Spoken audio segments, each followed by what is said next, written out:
ಎನ್ಎಂಒಪಿಎಸ್ನ ರಾಷ್ಟ್ರೀಯ ಕಾರ್ಯಕಾರಿಣಿ ನಿರ್ಧಾರದಂತೆ ಎನ್ಪಿಎಸ್ ಮತ್ತು ಯುಪಿಎಸ್ ಅನ್ನು ಜಾರಿಗೆ ತರಲು ಉದ್ದೇಶಿಸಿರುವ ಕ್ರಮವನ್ನು ಹಿಂಪಡೆದು ಒಪಿಎಸ್ ಅನ್ನು ಜಾರಿಗೊಳಿಸುವಂತೆ ಒತ್ತಾಯಿಸಿ ಕರ್ನಾಟಕ ರಾಜ್ಯ ಸರ್ಕಾರಿ ಎನ್ಪಿಎಸ್ ನೌಕರ ಸಂಘದಿಂದ ಇಂದು ತಹಶೀಲ್ದಾರ್ಗೆ ಅಧ್ಯಕ್ಷ ರಾಜಣ್ಣ ಮನವಿ ಸಲ್ಲಿಸಿದ್ದಾರೆ.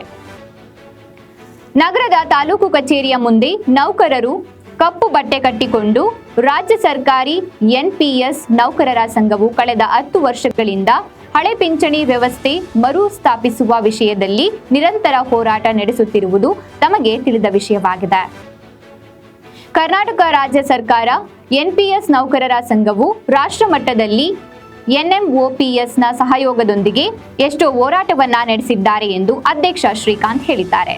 ಈ ದಿನ ನಾವು ಸರ್ಕಾರಿ ಎನ್ಪಿಎಸ್ ನೌಕರ ಸಂಘ ಚಳ್ಳಕೆರೆ ಶಾಖೆ ವತಿಯಿಂದ ನಾವು ತಹಸೀಲ್ದಾರ್ ಅವರಿಗೆ ಮನವಿ ಪತ್ರವನ್ನು ಸಲ್ಲಿಸೋದ್ರ ಮುಖಾಂತರ ನಮ್ಮ ಸಂಧ್ಯಾಕಾಲದ ಬದುಕಿಗೆ ಬೇಕಾಗಿರುವಂಥ ಏನು OPS ಪೆನ್ಷನ್ ನ್ಯೂ ಪೆನ್ಷನ್ ಸ್ಕೀಮನ್ನು ರದ್ದುಪಡಿಸಿ ಹಳೆ ಪೆನ್ಷನ್ ಸ್ಕೀಮನ್ನು ನಮಗೆ ಜಾರಿಗೊಳಿಸ್ಬೇಕಂತೇಳಿ ಸರ್ಕಾರಕ್ಕೆ ಮನವಿಯನ್ನು ಸಲ್ಲಿಸಿದ್ವಿ.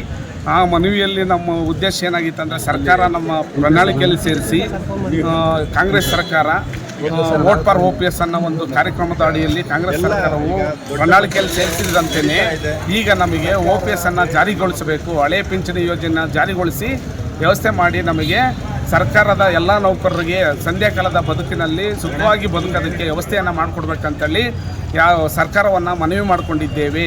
ಮನವಿ ಮಾಡಿಕೊಂಡದ ಮುಖಾಂತರ ಮನವಿಯನ್ನು ಸಲ್ಲಿಸಿ ಸರ್ಕಾರದ ಗಮನವನ್ನು ಸೆಳೆಯೋದಕ್ಕೆ ನಾವು ಮನವಿಯನ್ನು ಸಲ್ಲಿಸಿದ್ದೀವಿ ಅಂತೇಳಿ ಈ ಮೂಲಕ ತಿಳಿಸುತ್ತೇನೆ. ಸರ್ಕಾರವು ಜಾರಿಗೆ ತರಲು ಉದ್ದೇಶಿಸಿರುವ ಏಕೀಕೃತ ಪಿಂಚಣಿ ವ್ಯವಸ್ಥೆಯನ್ನು ಹಿಂಪಡೆಯುವಂತೆ ಮತ್ತು ರಾಜ್ಯದಲ್ಲಿ ಎನ್ಪಿಎಸ್ ಯೋಜನೆಯನ್ನ ಪರಾಮರ್ಶಿಸಲು ರಚಿಸುವ ಸಮಿತಿಯನ್ನ ಸಂಘವು ತೀವ್ರವಾಗಿ ವಿರೋಧಿಸುತ್ತಾ ಕಾಂಗ್ರೆಸ್ ಪಕ್ಷವು ಈಗಾಗಲೇ ನಮ್ಮ ಸಂಘಟನೆಗೆ ನೀಡಿರುವ ಭರವಸೆಯಂತೆ ಎನ್ಪಿಎಸ್ ಅನ್ನ ರದ್ದುಗೊಳಿಸಿ OPS ಅನ್ನ ಜಾರಿಗೊಳಿಸುವಂತೆ ಸರ್ಕಾರವನ್ನ ಈ ಮೂಲಕ ಒತ್ತಾಯಿಸುತ್ತೇವೆ ಎಂದರು.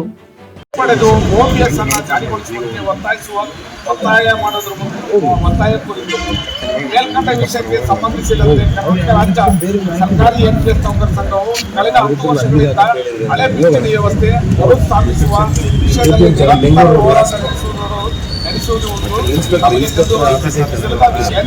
ಎನ್ಎಂಒಪಿಎಸ್ ಸಹಾಯದೊಂದಿಗೆ ಮುಂದುವರೆದು ದಿನಾಂಕ 19/9/2024 ನವದೆಹಲಿಯಲ್ಲಿ ನಡೆದ ಎನ್ಎಂಒಪಿಎಸ್ ರಾಷ್ಟ್ರೀಯ ಕಾರ್ಯಕಾರಿಣಿ ತೀರ್ಮಾನದಂತೆ ರಾಜ್ಯ ಹಾಗೂ ರಾಷ್ಟ್ರ ಮಟ್ಟದ ಕರ್ನಾಟಕ ರಾಜ್ಯ ಸರ್ಕಾರಿ ಎನ್ಪಿಎಸ್ ನೌಕರ ಸಂಘವು ಹಾಗೂ ನ್ಯಾಷನಲ್ ಓಲ್ಡ್ ಪೆನ್ಷನ್ ಸ್ಕೀಮ್ ನ್ಯೂದಲ್ಲಿ ಸಂಘಟನೆಗಳು ಓಲ್ಡ್ ಪೆನ್ಷನ್ ಸ್ಕೀಮ್ಗಾಗಿ ನಡೆಸಿದ ಹೋರಾಟದ ಫಲವಾಗಿ ಕೇಂದ್ರ ಸರ್ಕಾರವು ಎನ್ಪಿಎಸ್ ಯೋಜನೆಯನ್ನು ಬದಲಾಯಿಸಿ ಏಕೀಕೃತ